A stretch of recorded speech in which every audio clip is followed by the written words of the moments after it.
Baik,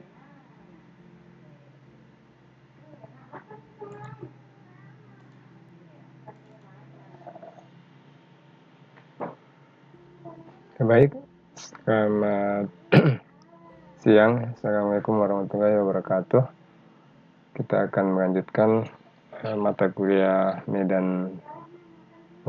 bukan medan listrik ya, mata kuliah fisika listrik dan magnet. Di pertemuan yang kedua ya, secara online seperti ini. Baik, kita lihat materi kita yang akan kita bahas adalah tentang medan listrik.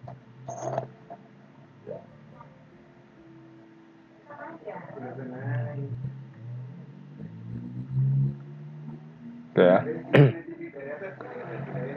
Sebelumnya kita sudah belajar tentang gaya listrik atau FE. Selanjutnya kita akan belajar tentang apa itu medan listrik. Kalau hubungannya dengan gravitasi, gaya gravitasi itu bentuk persamaannya seperti ini ya. G sama dengan Fg per M gitu ya. Fg itu gaya gravitasi, sedangkan M-nya itu massa. Yang mirip dengan gaya gravitasi, gaya listrik juga mirip, bentuk persamaannya seperti ini. Nah, kalau kita belajar tentang gaya listrik sebelumnya, ya, dimisalkan atau diilustrasikan seperti ini, ada muatan ya, yang banyak, Q seperti ini, muatan listrik, kemudian ada muatan kecil di sini kita taruh atau Q0, maka akan ada medan listrik ya, medan listrik yang ke arah sini ya. Karena ini sama-sama ini muatan yang full dengan muatan positif, yang ini juga full dengan muatan yang ini juga adalah muatan positif. Maka arah medannya pasti akan ke sana karena mereka akan saling bertolak gitu ya, saling menolak. Oke.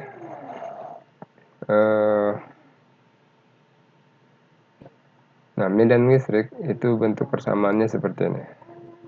Nah, E sama dengan Fe per Q0.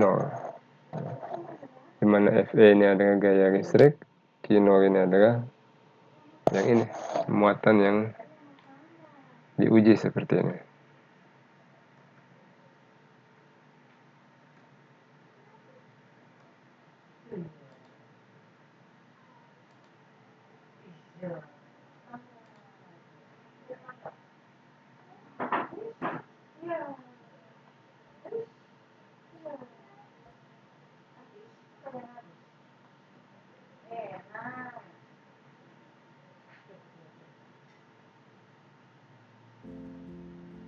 Oke, kita lanjutkan.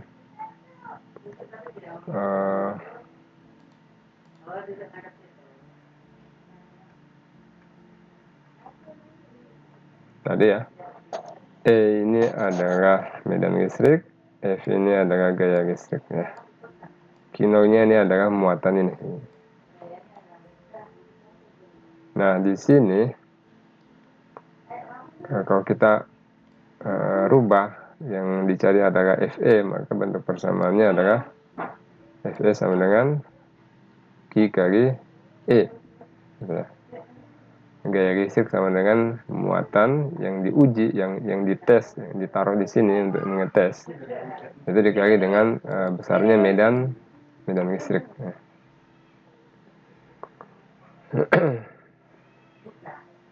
Nah, di sini ada tabel ya. Tabel bisa kita lihat dengan masing-masing perbedaan besar medan listriknya ya. Mulai dari apa ini ya, elektron ya, nilai elektron dalam sebuah atom hidrogen ya, besarnya sekian, sampai ke fluorescent Raking tube ya, besarnya sekian, itu medan listrik yang besarnya medan listrik. Nah ini simulasi gambar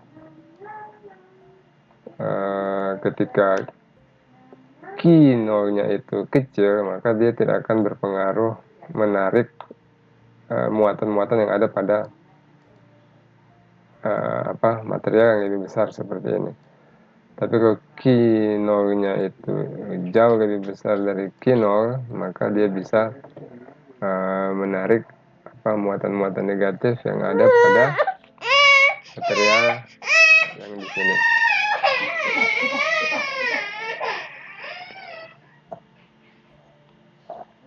Nah, bisa kita perhatikan di sini. Ya, ini ada muatan Q di sini ya.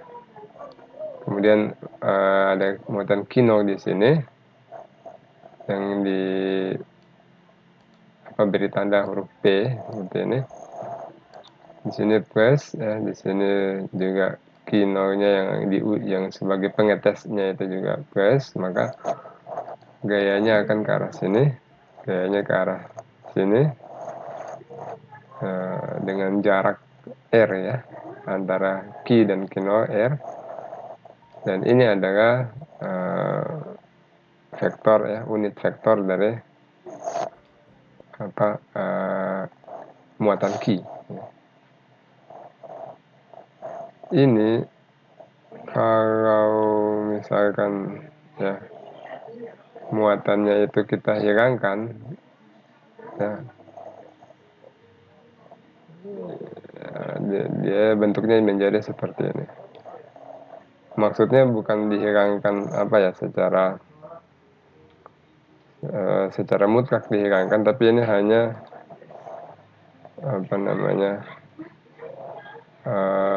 mengilustrasikan bahwa seolah-olah di sini ada muatan ya, muatan P. Nanti kita akan lihat di rumusnya di sini.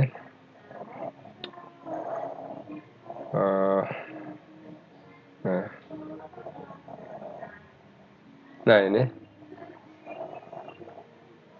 ya, bentuk rumus tadi Fe itu kan sama dengan Q kali E ya. E itu adalah itu tadi ini ya, Fe per Q nol ya kan, Fe per Q nol. Nah, kita tahu bahwa Fe itu bentuk rumusnya ini ya, kita tahu seperti ini ya. Saya tulis di sini.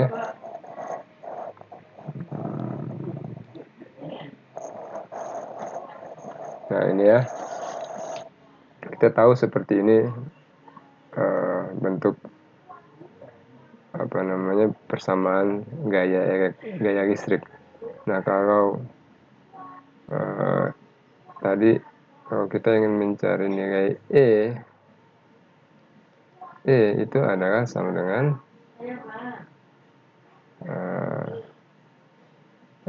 Fe dibagi dengan Q nol ya kan. Nah, kalau Fe-nya ini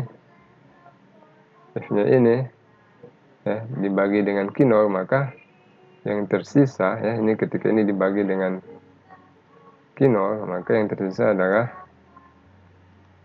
Ke Q per R kuadrat ya, kali R. Nah itu yang tersisa.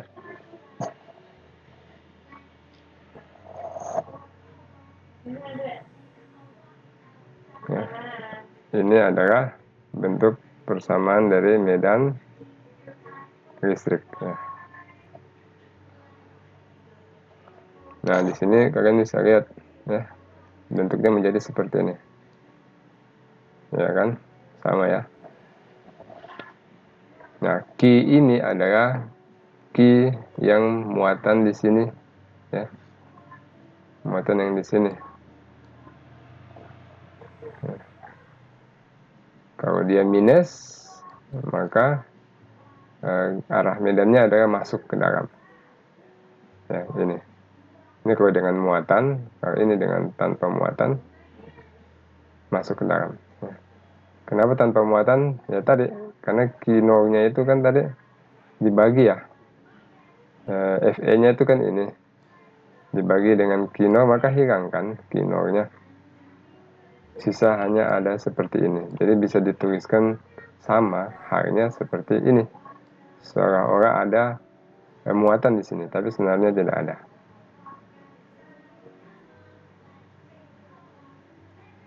Oke, ini adalah bentuk persamaan medan listrik. Sekarang,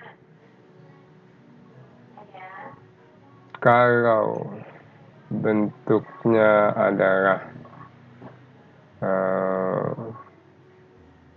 muatan sumber yang sangat banyak, maka setiap titik dari muatan sumber itu harus dijumlahkan ya kan, seperti teori superposisi yang sudah kita belajar sebelumnya. Sehingga bentuk persamaan ini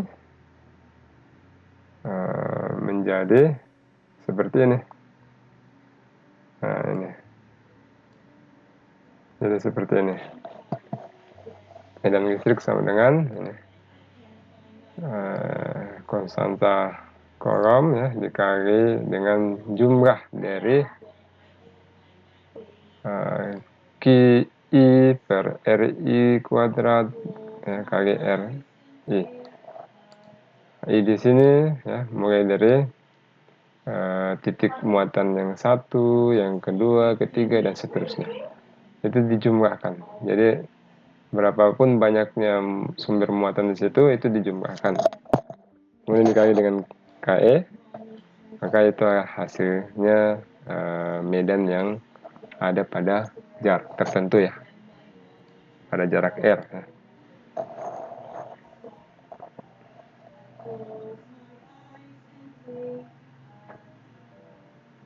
Oke, di sini ada contoh ya, medan listrik yang diakibatkan oleh dua muatan ya. Jadi ada dua muatan sini, muatan plus dan muatan minus ya. Nah, kita ingin mengukur besarnya medan listrik yang ada pada titik P ini ya. Kita ingin mengukur besarnya medan listrik yang ada di titik P ini. Nah, jarak dari, bentar, saya copy.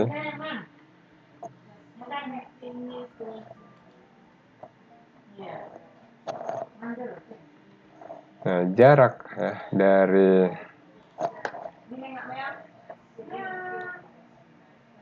dari sini adalah 0,4 meter. Terus yang ke sini itu adalah ini 0,5 meter. Sedangkan jarak dari antar dua muatan tersebut ini adalah 0,3 meter. Jadi ada Q1, Q2 ya. Kemudian kita ingin mencari medan listrik yang ada di titik sini. Oke. Maka langsung saja ya. Oh, ini besarnya, ingat di sini ada keterangan besarnya muatan tersebut ya. Q1 sebesar 7 mikrocoulomb, Q2 sebesar minus 5 mikrocoulomb ya. Maka dia harus rubah ke coulomb dulu. Mikrocoulomb berarti sama halnya dikali dengan 10 pangkat minus 6 ya. 10 pangkat minus 6.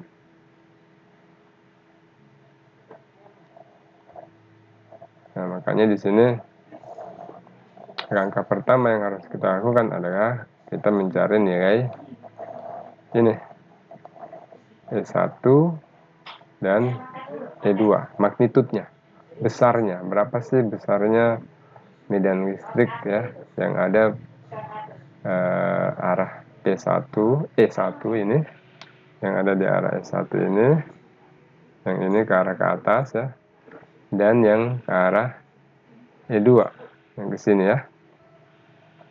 E2 ini yang ke arah ke sini.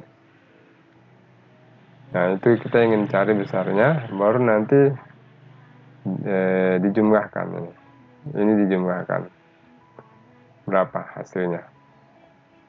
Nah, itulah nanti nilai E yang ingin kita cari. Nah, besarnya nilai E, gaya medan listrik,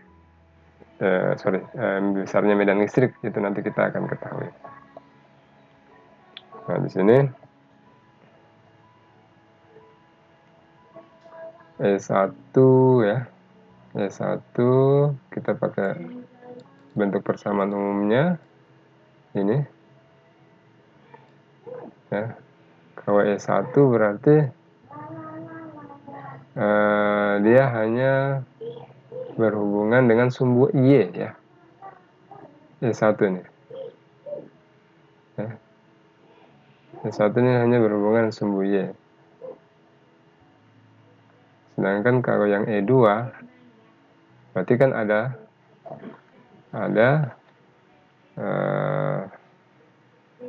yang ini E2 ini kan berarti ada arah ke sini ya, sumbu X, dan arah ke bawah ya, sumbu Y. Dia ada 2 ya kan. Kalau Y tidak, Y ini kalau menggunakan sumbu XY berarti dia cuma berada pada sumbu Y ya. Sehingga di sini E1 nya kita hanya ada ini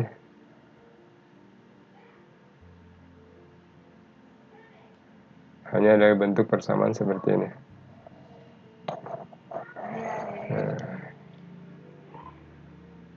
KE nya itu konstanta kolom itu besarnya sekian, itu sudah tetap tidak berubah. Q1 nya tadi berapa? 7 mikrokolom ya. 7 mikrokolom dijadikan kolom, maka dikali dengan 10 pangkat minus 6 ini ya kan, dibagi dengan ini R1 kuadrat yang ini ya, jarak dengan Q1 nah, jadi dia hanya berhubungan dengan muatan Q1 seperti ini. Jadi hasilnya adalah 3,9 kali 10 pangkat 5 ya, hasil perkalian ini, hasil operasional ini. Nah yang E2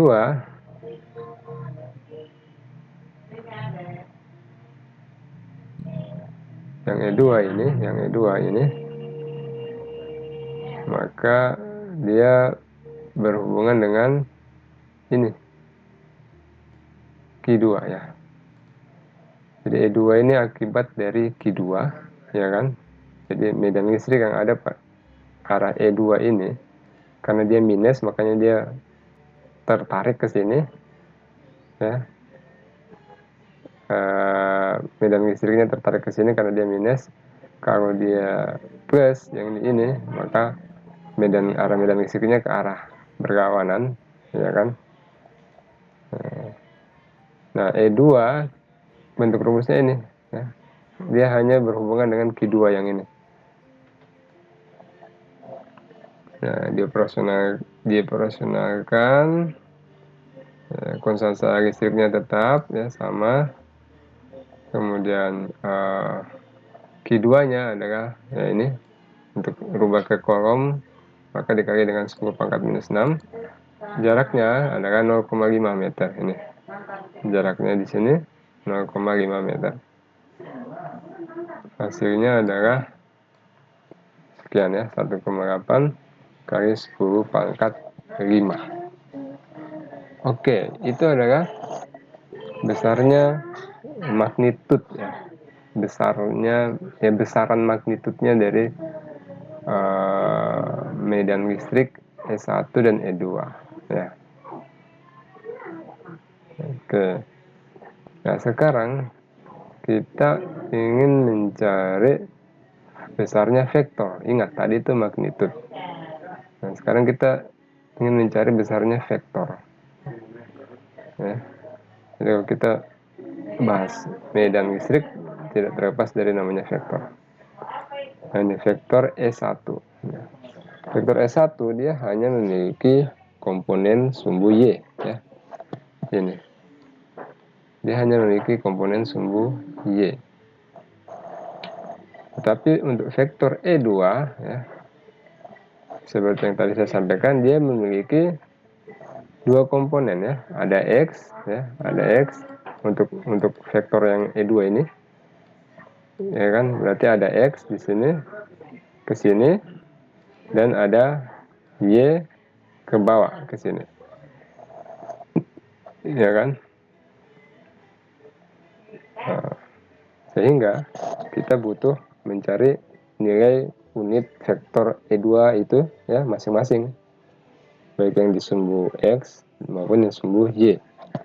Dan di sumbu X dia arahnya ke kanan, maka dia pasti nilainya positif. Sedangkan yang arah sumbu Y dia ke bawah, berarti kan Y yang ke bawah itu adalah negatif. Nah, yang pertama kita ingin mencari adalah vektor E2 pada sumbu X menggunakan bentuk persamaan ini.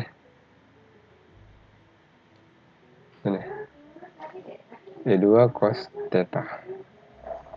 Dari mana bentuk persamaan E2 cos theta ini?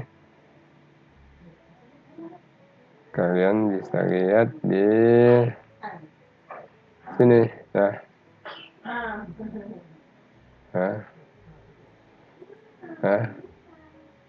tadi kan kita sudah dapat nilai magnitud E2 ya. Ini kita sudah dapat nilai magnitud dari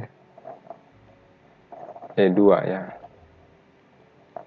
E2 kita sudah dapat nilai magnitudnya, bukan vektor ya. Nah, besarnya itu nilai magnitudnya itu besarnya ke sini. Jadi vektor itu ada besar, ada arah. Nah, ini kita dapat tadi besarnya.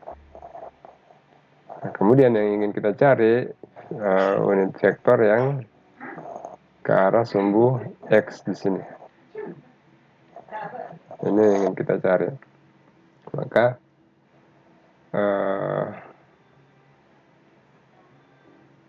yang E2 tadi harus dikalikan dengan cos theta.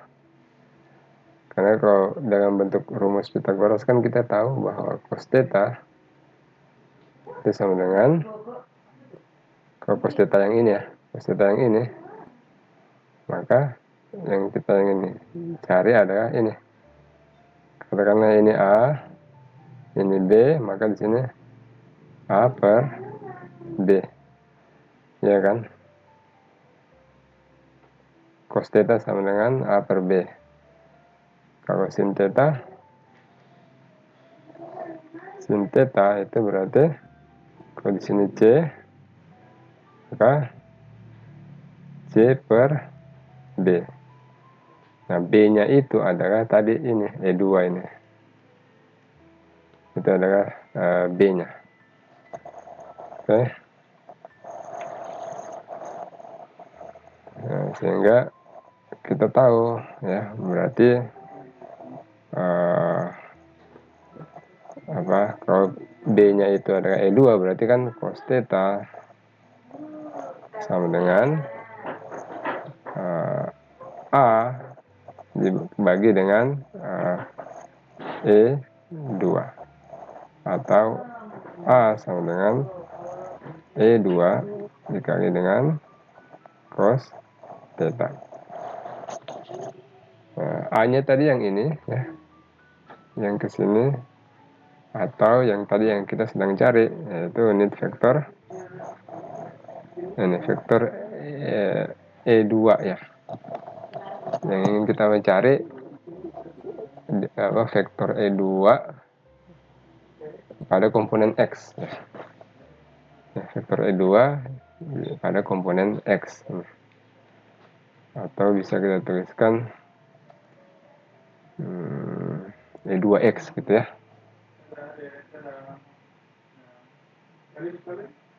Ya, bisa kita tuliskan ini adalah E2X.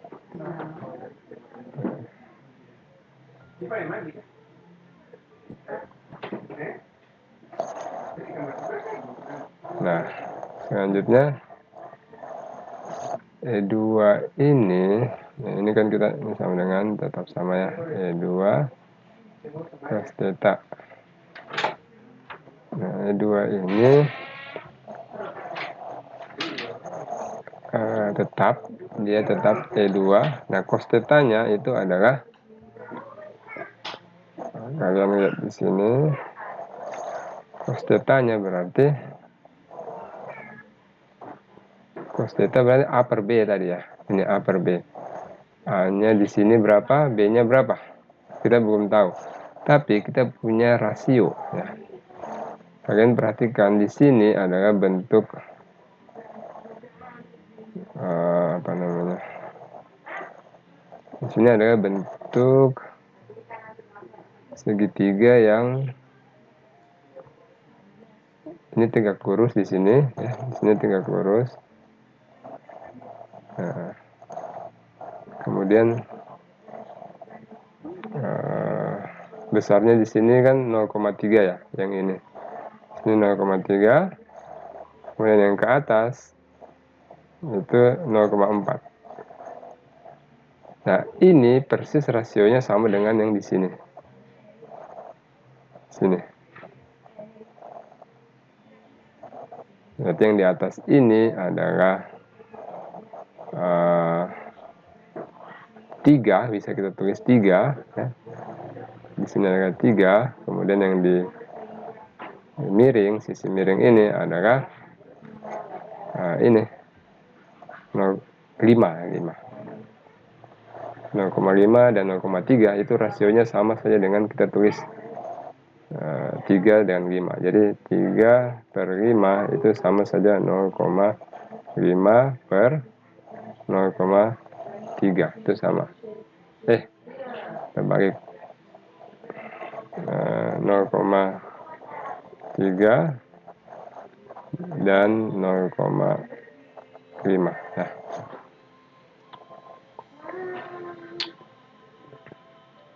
itu sama ya.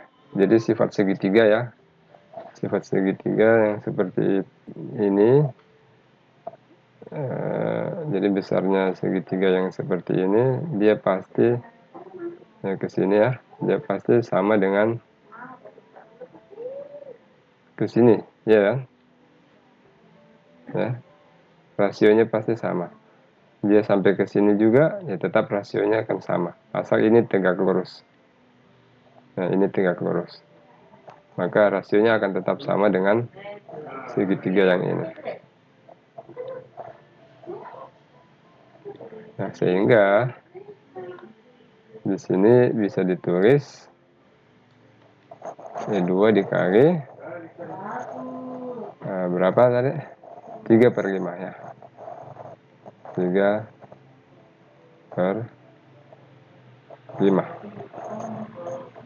Nah, E2 kali 3 per 5. Besarnya E2 tadi kan kita sudah ketahui ya kan. E2 tadi kita sudah ketahui ini besarnya, maka tinggal dikalikan saja ya kan, dikalikan yang di sini E2 kali 3 per 5 ya. Itu hasilnya adalah ini 3 per 5 kali E2. E2 nya itu ini. itu arah yang X, makanya di sini kasih tanda I. Ini vektor ya searah dengan sumbu X. Nah, kalau yang tadi E1-nya karena hanya ada satu arah yang searah dengan sumbu X, sumbu Y, maka dia hanya ini tetap, dia nilainya tetap. Dan di sini dinotasikan dengan J. J itu artinya arah sumbu Y. Dan tadi yang E2 kan ada dua sumbu ya. Dia berada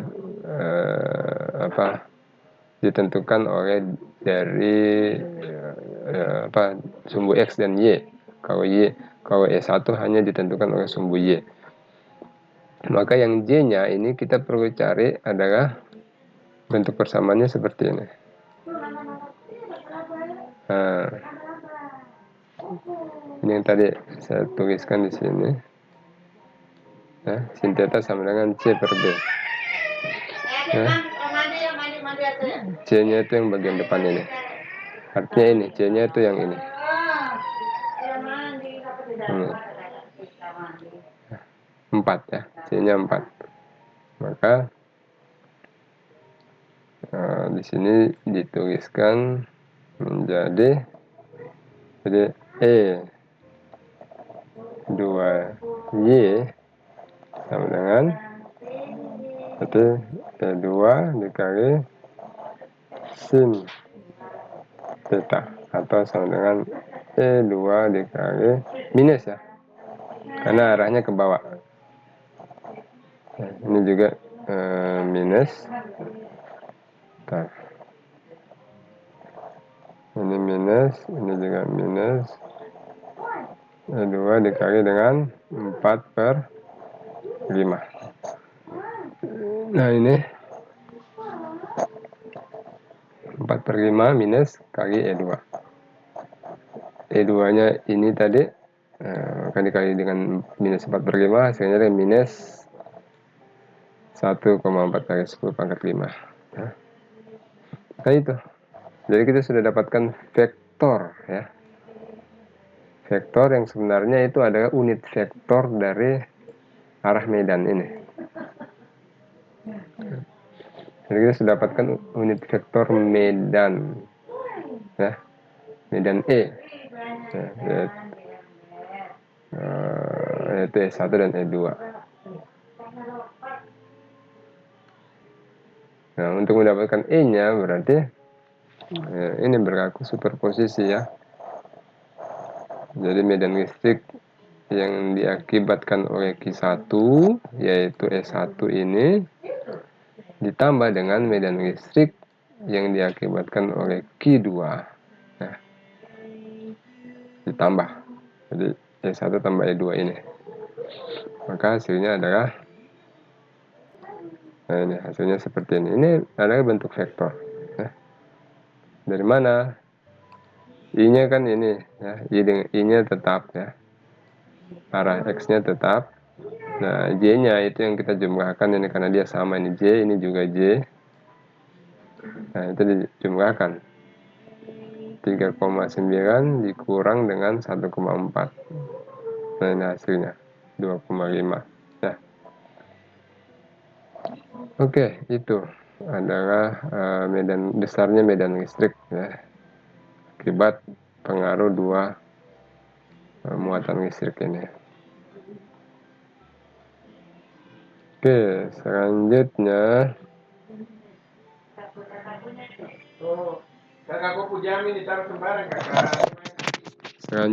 ini adalah medan listrik ya, dari sebuah muatan terdistribusi. Jadi ada medan listrik seperti ini.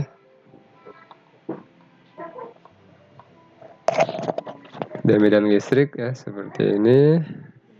Medan listrik ada material ya dengan muatan listrik yang bentuknya tidak beraturan ya tentunya seperti ini. Kemudian untuk menghitung besarnya medan listrik yang ada pada P di sini, maka kita mengambil unit terkecil yang ada pada material ini, ya, yang dinotasikan dengan delta Q seperti ini, ya, katakanlah seperti ini delta Q. Jadi di sini sebenarnya banyak sekali delta Q, ya, delta Q yang banyak sekali pada material ini. Jadi kalau misalkan kita ambil satu saja seperti ini, maka dengan jarak R, maka arah medan listriknya ke sini. Tapi nanti tentu ada yang di bagian sini lagi, ya kan? Di bagian sini, bagian sini, bagian sini, bagian sini, ya. Sehingga dari masing-masing muatan terkecil ini akan mempengaruhi besarnya medan listrik di sini. Ya. Jadi keseluruhan titik-titik muatan tadi yang mempunyai pengaruh medan listrik terhadap titik P di sini, ya, itu dijumlahkan, ya, secara superposisi dijumlahkan, baru bisa kita dapatkan besarnya medan listrik yang ada pada titik P di sini. Nah, seperti itu. Nah, dan itu kan pasti setiap masing-masing deki ini itu mempunyai R yang berbeda, ya kan, jarak yang berbeda, ya kan, dari sini ke sini, dari sini ke sini itu jaraknya berbeda-beda. Tapi kita secara matematis bisa kita hitung, ya, tidak mesti hitung satu-satu, tapi kita mengambil satu sampel saja dulu, satu sampel dari elemen material ini untuk kita hitung, baru nanti kemudian diintegrasikan, ya, diintegrasikan atau disatukan. Oke. Nah, bentuk persamaan medan listrik seperti ini. Delta E sama dengan KE kali delta Q, ya, per R kuadrat kali R.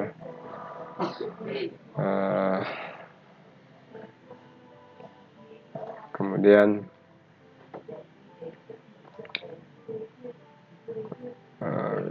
nah ini untuk mendapatkan keseluruhan, ya, total dari superposisi delta Q, maka ini harus dijumlahkan, ya, harus dijumlahkan seperti ini, ya, mulai dari Q1, Q2, Q3, Q4 dan berapa banyak gitu, bahkan ribuan, ya, bisa jadi bahkan jutaan, ya, Q itu bisa ada dalam satu material yang berukuran katakanlah 1 cm kubik saja, itu sudah sangat banyak. Nah, itu harus dijumlahkan. Nah, secara matematis bentuk seperti ini bisa diselesaikan menggunakan solusi integral. Nah, jadi E sama dengan ini, ya. E sama dengan ini, dengan delta QI, ya, ini kita anggap batasannya atau limitnya itu mendekati nilai 0, artinya kecil sekali, ya, kecil sekali. Maka bisa kita tuliskan dalam bentuk ini integral. Jadi sigmanya ini dihilangkan sehingga sisa integral dari dq per R kuadrat. Oke, itu bentuk persamaannya.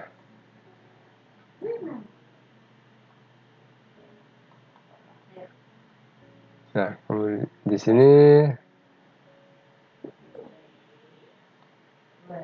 sini kan bentuk persamaannya adalah integral dq per R kuadrat, ya. Nah, tetapi untuk mempermudah perhitungan, maka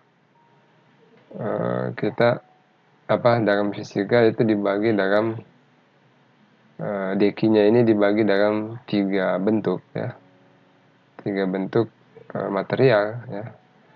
Material yang sifatnya punya volume, material yang sifatnya hanya punya permukaan, dan material yang hanya bentuk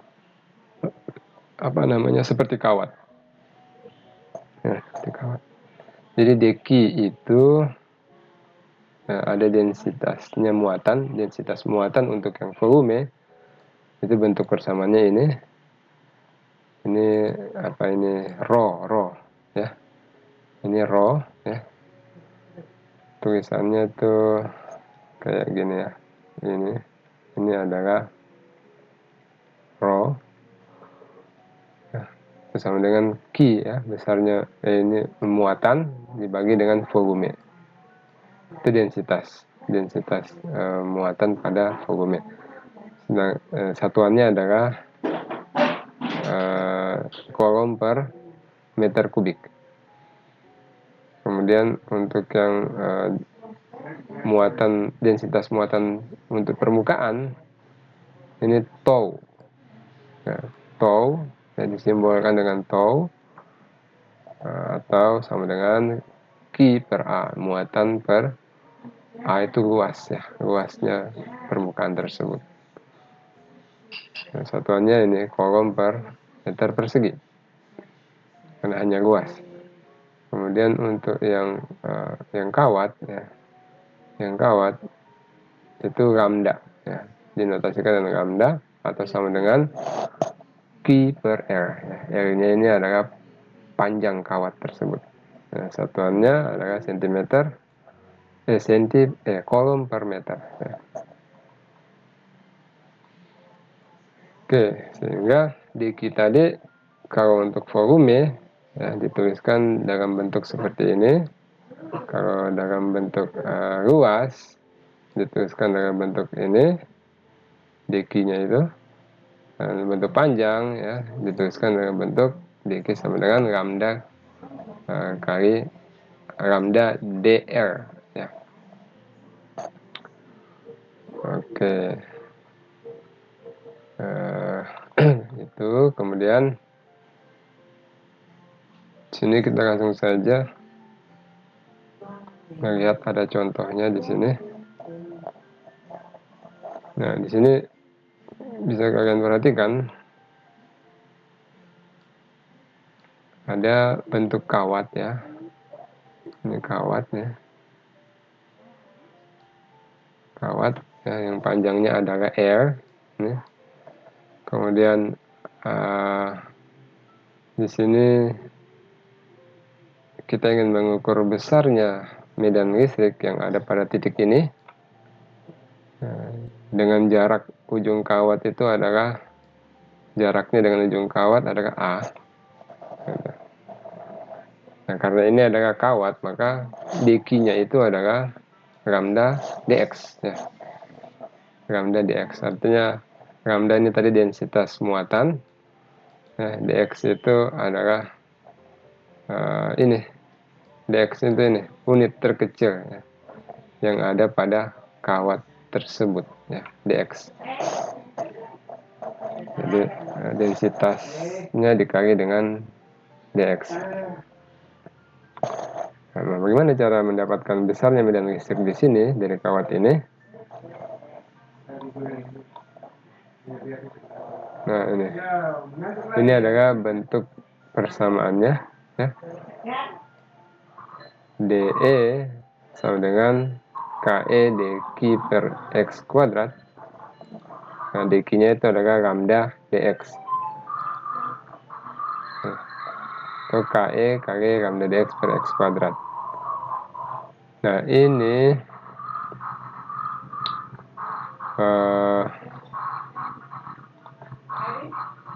ini bisa dituliskan menjadi bentuk seperti ini ya. Jadi ini adalah bentuk diferensial ya, saya copy.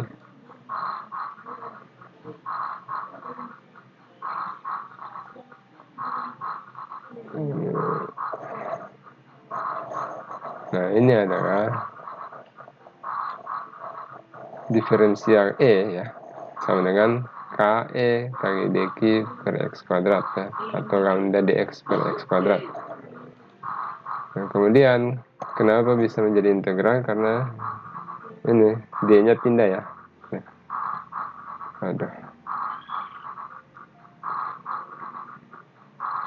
ini E berarti menjadi integral ya. Ketika D-nya ini dipindah, ini kan awalnya ada D. Nah, D-nya hilang, makanya pindah integral ke sini. Nah, jadi ini kan awalnya ada D di sini.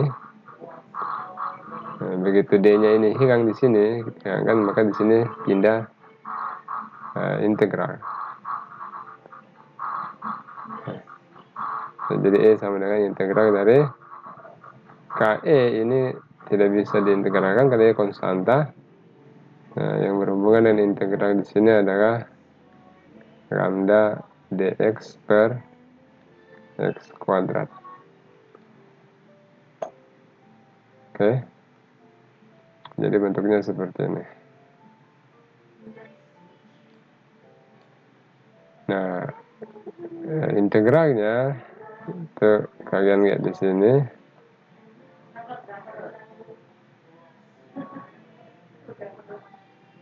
Integralnya itu dari mana ke mana? Nah, ini integralnya adalah dari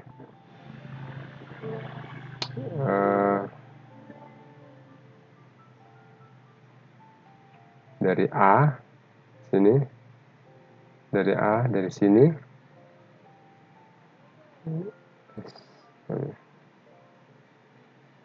integralnya dari A sini ke sini, dari sini sampai ke sini. Ya, integralnya. Sehingga di sini kita tuliskan dari A sampai A tambah R integralnya. Ya.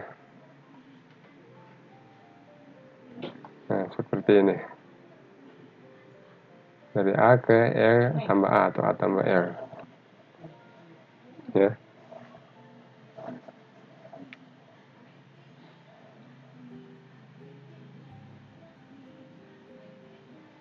Karena materialnya ya dari situ, dari sini. Materialnya dari sini, ya. Dari sini sampai ke sini. Jadi ini yang harus kita integralkan.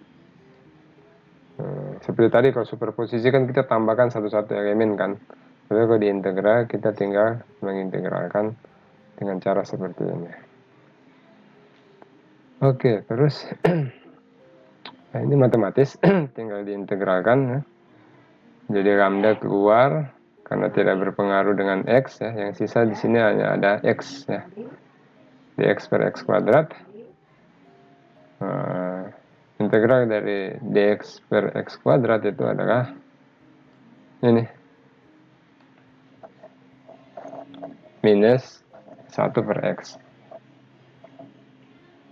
Kemudian minus 1 per x ya. X yang pertama diganti dengan X tambah A ya. Dikurang dengan X yang kedua adalah diganti dengan X-nya dengan A. Jadi saya jelaskan di sini.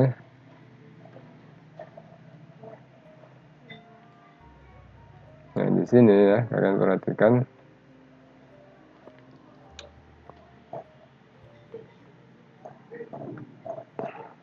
Dx per x kuadrat ya. Itu integralnya adalah ini ya, minus 1 per x. Ya. Saya tidak ajar integral lagi karena ini harusnya sudah dapat di kalkulus gitu ya. Nah, kemudian ini berarti menjadi KE lambda ya, dengan minus 1 per X yang di bawah itu diganti pertama dengan R tambah A dikurang dengan minus 1 per A. Gini kan, ya kan.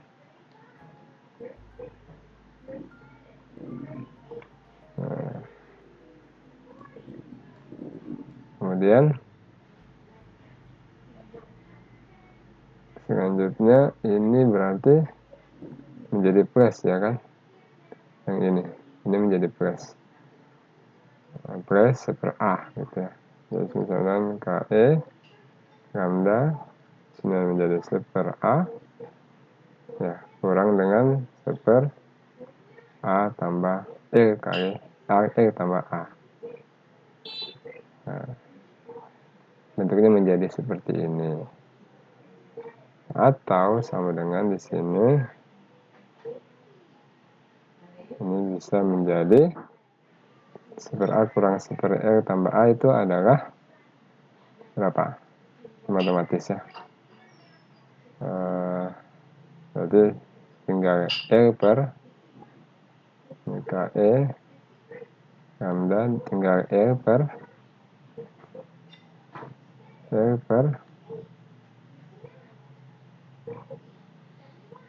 apa A kali E tambah A, itu kan menjadi seperti ini.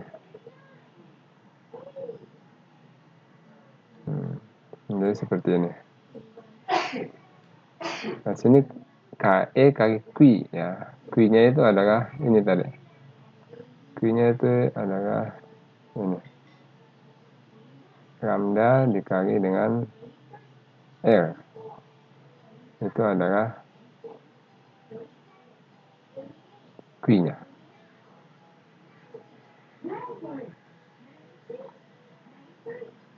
Oke ya.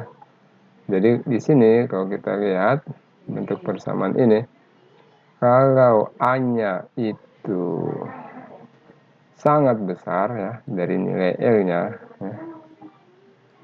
ya, ketika A-nya ini sangat besar, artinya kita ingin mengukur medan listrik yang sangat jauh ke sana, sangat jauh dari kawat ini, maka yang terjadi adalah kalau A-nya sangat besar, maka yang terjadi adalah medan listriknya adalah 0. Nah, kalau dia sangat besar sekali di sini, ini sangat besar nilai A-nya, ini juga sangat besar, berarti sini sangat besar sekali nilainya, ya kan? Atau bisa dikatakan tak terhingga. Maka berapapun di sini kalau dibagi dengan nilai yang sangat besar di sini, maka hasilnya adalah 0 ya. Artinya semakin jauh kita ingin mengukur medan listrik yang ke arah sana ke kiri maupun ke kanan, semakin jauh dari sumbernya, maka medan listriknya semakin kecil, bahkan sampai 0. Oke, itu